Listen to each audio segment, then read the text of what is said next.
لله رب العالمين. الحمد لله الذي أنزل السكينة في قلوب المؤمنين ليزدادوا إيمانا مع إيمانهم. ولله جنود السماوات والأرض وكان الله عليما حكيما. وصلوات الله وسلامه على هذا النبي الكريم قائد الغر المحجلين إمام المتقين نبينا محمد وعلى آله وصحبه أجمعين. أما بعد فيا عباد الله أوصيكم وإياي بتقوى الله وقد فاز المتقون. معاشر المسلمين rahimani wa rahimakumullah, jamaah salat subuh yang dirahmati Allah Subhanahu wa taala. Alhamdulillah, pagi hari ini kita dibangunkan kembali. Kita bisa menjalankan kewajiban kita salat subuh secara berjamaah. Demikian juga kita akan bersama-sama mengikuti kajian studi pengantar ilmu Al-Quran atau mabahis fi ulumil Quran yang pada pertemuan yang lalu kita telah membahas tentang awal-awal dari bab di kajian kita mabahis fi ulumil Quran. Kita sudah sampai kepada materi yaitu berkenaan dengan ma'rifatu awwali ma nazala minal Quran wa akhiruha. Apa yang diterangkan oleh para ulama tentang apa yang pertama kali diturunkan oleh Allah, surah ataupun ayat. Demikian juga surah atau ayat-ayat yang terakhir turun kepada Nabi Muhammad SAW. Demikian juga sudah kita pelajari tentang asbabun nuzul. Jadi ada ayat-ayat yang turun kepada Nabi Muhammad SAW karena ada satu sebab. Ada juga yang ayat yang turun tidak ada sebabnya, karena memang Allah Subhanahu wa taala berkehendak untuk menurunkan kepada Nabi Muhammad SAW. Ini pun sudah kita bahas, termasuk tentang jamul Quran wa tartibuhu. Bagaimana Al-Quran itu dihimpun atau digabungkan, dijadikan menjadi satu. Pada masa Nabi Muhammad SAW, para sahabat menghimpun Al-Quran di sudurihim, di dalam dada mereka. Mereka adalah penghafal Al-Quran dan juga sudah ditulis. Setiap kali ada ayat-ayat yang turun kepada Nabi Muhammad SAW kemudian ditulis. Ada yang ditulis di pelepah kurma atau di tempat yang lain. Jadi intinya Nabi SAW memerintahkan kepada sahabat untuk menulis apa yang beliau terima dari Allah melalui malaikat Jibril. Kemudian seiring dengan perjalanan waktu di masa Abu Bakar As-Siddiq, dikhawatirkan akan hilangnya Al-Quran karena banyak sahabat-sahabat besar, para penghafal Al-Quran ini meninggal dunia dalam peperangan, yaitu menumpas orang-orang yang mencoba untuk mengacaukan Islam dari dalam. Itu mereka keluar dari Islam, murtad. Demikian juga ada yang meragu-ragukan tentang kewajiban-kewajiban Islam seperti membayar zakat. Mereka ada yang menganggap bahwa zakat itu hanya ditunaikan di masa Rasulullah. Setelah itu sudah tidak ada kewajiban lagi. Sehingga perkataan yang sangat terkenal sekali dari khalifah yang pertama, yaitu Abu Bakar As-Siddiq, mengatakan, man farraqa bainas salati wa ada'iz zakah uqatilu. Siapa yang membedakan kewajiban mendirikan ibadah salat dengan menunaikan zakat, maka aku akan perangi mereka. La farqa bainahum, tidak ada bedanya antara keduanya. Dia mengatakan bahwasanya as-salat haqqun lana lillahi subhanahu wa ta'ala. Jadi salat itu hak kita, kewajiban kita kepada Allah subhanahu wa ta'ala. Wa amma ada'uz zakat haqqun limalina, sedangkan mengeluarkan zakat itu adalah kewajiban yang ada pada harta kita. Sehingga beliau membuat keputusan bahwa keadaan seperti ini tidak bisa dibiarkan. Akhirnya mereka diajak untuk bertaubat kepada Allah Subhanahu wa taala. Bagi mereka yang bertobat, maka selamatlah mereka. Tapi bagi mereka yang terus menentang, bahkan mengikuti nabi-nabi palsu yang bermunculan pada saat itu, maka Abu Bakar As-Siddiq tidak akan pernah tinggal diam dan ditumbas semuanya. Sehingga banyak kaum muslimin, para penghafal Al-Quran ini yang meninggal dunia. Oleh karena itu,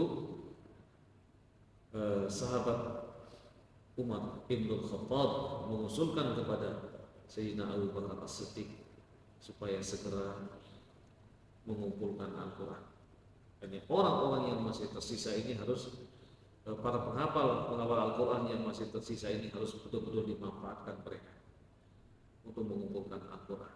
Maka dikumpulkanlah Al-Quran yang terserak pada saat itu, dalam artian yang dikumpulkan menjadi satu mushaf.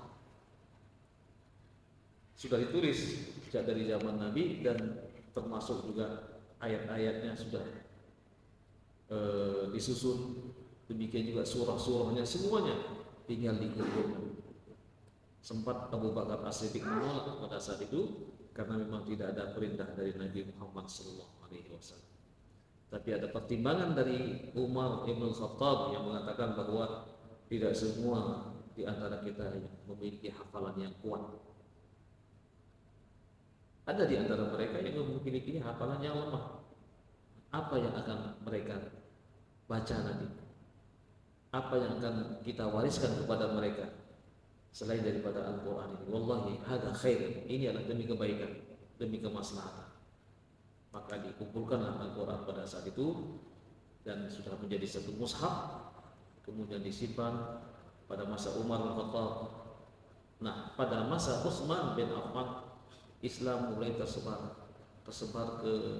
ke barat dan ke timur, ke utara, ke selatan, sangat luas sekali. Nah, sehingga banyak orang-orang yang memeluk Islam. Muncullah madrasah Al-Quran di Mekah, madrasah Ibnu Abbas. Muncullah madrasah Al-Quran di Madinah, Ka'ab bin Malik. Muncullah madrasah Al-Quran di Basrah, madrasah madrasah Abu Musa Al-Asy'ari. Muncullah madrasah Al-Quran di Kufah, itu Abdullah bin Mas'ud. Tentunya mereka ini memiliki murid-murid yang sangat banyak sekali. Suatu saat mereka melakukan kunjungan, bertemu di Mekah. Ternyata mereka menjumpai bacaan-bacaan yang beda dengan apa yang diajarkan oleh guru mereka, ini para sahabat-sahabat Nabi. Nah, sehingga ini juga mengkhawatirkan, kenapa kok tidak satu bacaan?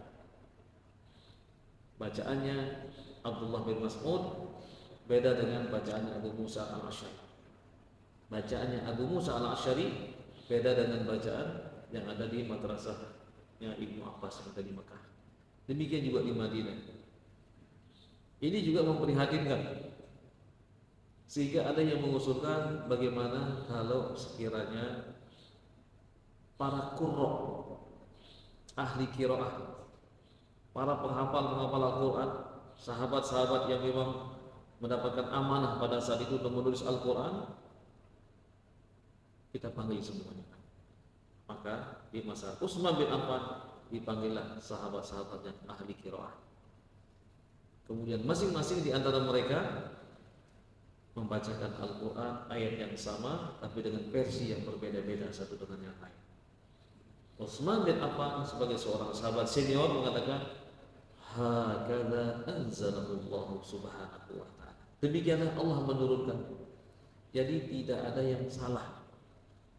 Jika dikatakan nazal al-Quran bisab'ati ahruf, bahwa Al-Quran itu diturunkan dengan 7 huruf, maksudnya 7 dialek. Seperti ketika membaca Al-Fatihah ada ya beberapa versi. Seperti ada yang mad tabi'inya pendek ya, seperti Maliki Yaumiddin menjadi Maliki Yaumiddin. Seperti bacaan ihdinas siratal mustaqim menjadi ihdinas siratal mustaqim. Bacaan yang lain. Siratal ladzina an'amta 'alaihim jadi siratal ladzina an'amta 'alaihim. Tapi semuanya itu dibenarkan oleh Utsman bin Affan. Nah, demi untuk menjaga persatuan dan kesatuan di antara kaum muslimin, maka dipanggillah penulis Al-Quran pada saat itu dan ditulis dalam satu dialek, yaitu yang kemudian hari disebut dengan Rasmul Utsmani atau Mushaf Al-Utsmani. Rasmul tulisan, Rasmul Utsmani. Jadi tulisannya sama semuanya, jadi susunannya sama semuanya. Tapi belum ada harokat. Ini masih bisa dibaca oleh kaum muslimin yang hidup pada masa itu.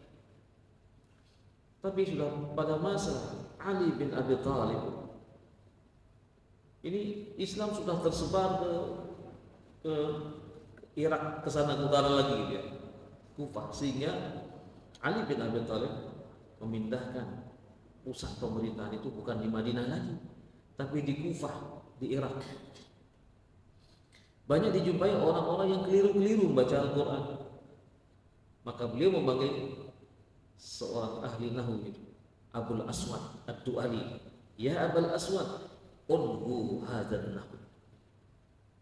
Panggil beliau untuk menulis kaidah-kaidah nahwu, grammar bahasa Arab, supaya orang tidak keliru-keliru nanti kalau membaca. Kalau ba, ta, sa, ini kan tulisannya sama semuanya, begini semuanya. Bagaimana membedakan antara ba, ta, dan za? Maka ba dikasih harokat apa? Titik di bawahnya, ta dikasih 2 di atas. Ini tahtiyah, ini fawqiyah. Bagaimana kalau sa karena tempatnya titik 3, tulisannya sama, maka dikasih titik 3. Itu pun Al-Quran belum dikasih harokat. Jadi baru bisa orang-orang yang tidak langsung berinteraksi dengan turunnya Al-Quran mengetahui bahwa oh ini ba, baru bisa membedakan antara ini ba, ta, sa. Bagaimana cara membedakan jim, ha, kho? Ini tulisannya kan sama.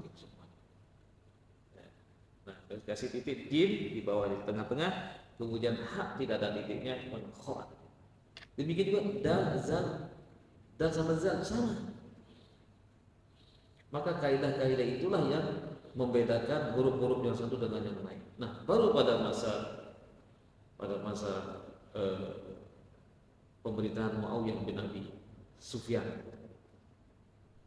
ini mulai fase kedua. Fase pertama itulah fase nubuwah sampai kepada fase khulafa ar-rasyidin. Kemudian setelah itu fase yang berikutnya adalah fase kekhalifahan Bani Umayyah. Ada yang mengatakan bahwa sistem kerajaan raja yang pertama dari orang-orang Quraisy itu adalah Muawiyah bin Abi Sufyan. Karena pada masa Ali bin Abi Thalib menjadi khalifah, beliau terbunuh pada saat menjalankan ibadah sholat subuh. Kemudian setelah itu digantikan oleh putranya itu Hasan bin Ali hanya beberapa bulan.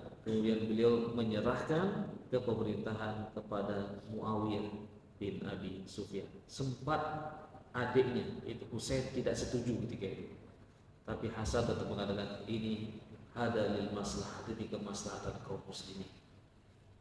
Sehingga Hasan putra dari Ali, cucu Nabi sallallahu alaihi wasallam, kembali ke Madinah dan menjadi imam di sana, mengajar di Madinah sampai beliau wafat di Madinah dan dimakamkan di pemakaman Baqi yang ada di Madinah. Nah, setelah itu terjadi huru-hara yang luar biasa. Terjadilah pembunuhan terhadap adiknya itu Husain, terjadi di Karbala. Kemudian pemerintahan dipindahkan, pusat pemerintahan tidak di Kufah lagi, tetapi di Syam, di Syria. Khalifah yang pertama adalah Muawiyah bin Abi Sufyan. Nah, pada masa Muawiyah bin Abi Sufyan inilah kaum muslimin bersatu. Dari seluruh penjuru dunia saat itu kaum muslimin bersatu, sehingga pada masa itulah mulai dicetak uang, koin, uang ya. Jadi uang emas itu dicetak. Kalau emas disebut dengan dinar, kalau perak disebut dengan dirham. Dan mulailah sistem perposan. Jadi mulai kantor pos pertama ya di masa Muawiyah bin Abi Sufyan. Jadi misalnya kita pusat Islam misalnya di daerah Ketintang sini akan mengirim surat misalnya ke Pasuruan, maka antara Pasuruan dengan Ketintang itu ada yang menunggu di sana. Dari sini udah sampai di misalnya di perbatasan sebelum Bangil misalnya. Nanti dari Bangil teruskan lagi, begitu seterusnya. Itu di masa Muawiyah bin Abi Sufyan. Dan masa kekhalifahan ini turun temurun beberapa khalifah. Ada khalifah yang terkenal yaitu Abdul Malik bin Marwan. Demikian juga ada Umar bin Abdul Aziz. Nah, pada masa Umar bin Abdul Aziz itulah kekhalifahan persis seperti di masa Umar bin Khattab. Nah, pada saat itu istaqarra al-muslimun, bila orang Islam sudah mulai istiqrar, jadi sudah mulai tenang, dan pada masa itulah kemudian Al-Quran diberi harokat, baru diharokatin, jadi sehingga tidak ada kekeliruan lagi orang-orang yang membaca Al-Quran, sehingga kita jumpai sekarang ada harokatnya semua. Jadi tidak ada alasan bagi mereka-mereka untuk salah membaca Al-Quran. Jadi semuanya benar, tapi dengan satu catatan, Al-Quran harus ditalakikan, harus dimusafah. Kita ketemu dengan guru yang mengajarkan Al-Quran itu karena akan melihat langsung bagaimana sang guru ketika membaca huruf-huruf disebut dengan makharij huruf, tempat keluarnya huruf, bagaimana baca a, ba, begitu seterusnya. Nah, qadal iman rahimani wa rahimakumullah. Jadi Al-Quran sudah betul-betul menjadi sempurna ketika sudah diberi harakat. Nah, kemudian setelah itu para ulama mencoba untuk menjelaskan tentang Al-Quran ini. Karena generasi pertama jelas mereka ini adalah generasi yang langsung menerima Al-Quran dari Nabi, bahkan mereka menyaksikan bagaimana turunnya Al-Quran, penjelasannya seperti apa, mereka tahu semua. Seiring dengan turunnya Al-Quran juga ditulisnya hadis-hadis Nabi. Kalau ada yang bertanya kapan hadis Nabi itu ditulis, ya sejak Al-Quran itu turun. Sempat Nabi Muhammad SAW melarang penulisan selain Al-Quran. Ada yang nulis, ada yang bilang, Rasulullah mengatakan la taktubu anni, jangan kalian tulis illa Al-Quran, kecuali Al-Quran. Ini di awal-awal Al-Quran turun, sehingga para sahabat bisa membedakan mana Al-Quran, mana yang bukan Al-Quran. Tetapi karena Al-Quran ini perlu penjelasan, sehingga apa yang diungkapkan oleh Nabi ditulis oleh sahabat. Secara diam-diam mereka menulis. Akhirnya dilaporkanlah itu kepada Nabi Muhammad SAW. Kemudian Nabi mengatakan, "Walladzi nafsu Muhammadin biyadihi, demi yang jiwa Muhammad ada di tangannya, ma kharaja min fammi illa haqq, tidaklah keluar dari lisannya kecuali kebenaran. Tunggu, silakan kalian tulis. Nah, jadi hadis-hadis Nabi sebagai penjelasan daripada Al-Quran ini juga ditulis seiring dengan turunnya Al-Quranul Karim, sehingga kita mengenal tafsir ditafsirkan oleh Ibnu Abbas, ditafsirkan oleh Abdullah bin Mas'ud, ditafsirkan oleh sahabat ini, begitu seterusnya. Dari mana mereka mengetahui? Dari penjelasan dari Muhammad SAW. Sehingga macam-macam tafsir itulah ada tafsir bil ma'thur. Tafsir bil ma'thur adalah tafsir yang ada kaitannya ayat yang satu dengan yang lain. Tafsir Al-Quran bil Quran, ayat dengan ayat. Makanya rangkuman seluruh Al-Quran itu ada di dalam surah Al-Fatihah. Maka penjabarannya ada di surah-surah yang lain. Ini tafsir Al-Quran bil Quran atau tafsir Al-Ayah bil Ayah. Kemudian yang kedua ada tafsir Al-Quran bis Sunnah An-Nabawiyah. Jadi tafsir Al-Quran dengan Sunnah. Oh, ini tidak ada penjelasan dalam ayat yang lain. Oh, didapati penjelasannya di dalam Sunnah. Nah, sehingga ada sebuah kitab judulnya adalah As-Sunnah wa Makanatuha fil Islam. Jadi sunnah dan kedudukannya di dalam Islam. Ya, sehingga di situ ditulis bahwa as-sunnah kedudukan yang pertama adalah sebagai masdarun min masadiri ats-tsani fil Islam. Masdar hukum. Jadi sebagai sumber hukum yang kedua setelah Al-Qur'anul Karim. Kemudian yang kedua fungsi sunnah itu adalah bayanun wa tawdihun wa syarhun wa tafsirun lil Qur'an. Sebagai bayan penjelasan, taudih juga penjelasan, tafsir dan penafsir Al-Quran.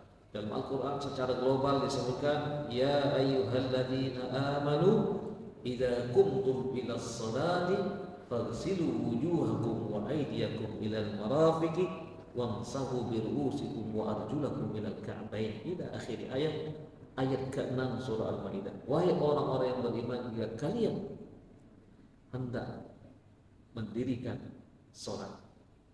Nah, sholat di situ bagaimana cara mendirikannya? Maka dilihat di dalam sunnah. Oh, begini Nabi Sallallahu Alaihi Wasallam mencontohkan sholat itu. Nah, ini penjelasannya. Ini fi'lun Nabi, perbuatan Nabi dan sebagai penjelasan daripada Al-Quran. Faghsilu wujuhakum wa aydiyakum ilal marafiq. Maka basuhlah wajahmu dan kedua tanganmu sampai situ, dan usaplah kepalamu dan basuhlah kedua kakimu sampai mata kaki. Ini global. Maka Nabi SAW menjelaskan bagaimana caranya. Dijelaskan oleh Nabi, maka Nabi memberikan contoh ya, menyiapkan air, kemudian dituangkan air kepada Nabi, beliau mencuci tangannya terlebih dahulu. Kemudian setelah itu tamat berkumur-kumur 3 kali. Di dalam Al-Quran nggak ada. Kemudian bagaimana beliau istansaqah, masukkan air ke hidung, masukkan lagi, mengeluarkan lagi. Kemudian seterusnya dan seterusnya. Maka para ulama fuqaha, ahli fikih, kemudian membuat sebuah bab toharoh. Di antaranya dimaksudkan babul wudu, bagaimana tentang wudu, baru dibikin rukun wudu, syarat-syarat wudu, wajib-wajib wudu, sunnah-sunnah wudu, dirinci kembali. Ini seperti itulah tahapan pensyariatan. Jadi sehingga semuanya jelas. Yang mau jelas itu adalah fi'lun Nabi wa qaulun Nabi wa taqrirun Nabi. Jadi yang menjelaskan itu adalah bagaimana perbuatan Nabi, perkataan Nabi, ya. Kemudian diamnya Nabi. Ini yang disebut dengan as-sunnah. Jadi sehingga as-sunnah itu al-hadits ini ditulis sejak dari Al-Quran itu turun. Loh, kenapa kok ada dijumpai hadis yang sahih, ada juga hadis yang dhaif, ada hadis yang hasan, ada hadis yang bahkan dikatakan hadis palsu dia.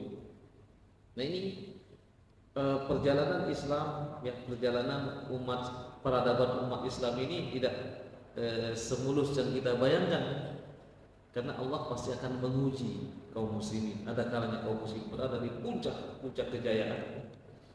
Ketika mereka berada di puncak kejayaan, itu yang dikhawatirkan oleh Nabi. Aku tidak khawatir kalian itu menjadi miskin, menjadi fakir. Yang aku khawatirkanlah, kata Rasulullah, ketika kalian dibukakan pintu-pintu rizki, pintu-pintu kebaikan, sehingga kalian akan berlomba-lomba untuk mencari itu. Kalian akan saling sikut sana sikut sini, bahkan saling bunuh-bunuh satu dengan yang lain untuk mendapatkan harta itu. Itu yang dikhawatirkan oleh Nabi Muhammad sallallahu alaihi wasallam. Sehingga Islam mengalami kemunduran, terjadi perang satu dengan yang lain. Sehingga banyak orang-orang yang memanfaatkan momen ini bagi mereka yang tidak suka dengan Islam, kemudian memasukkan hadis-hadis Nabi sallallahu alaihi wasallam. Wallahu taala. Nah, ikhwatal iman rahimani wa rahimakumullah, demikian juga seiring dengan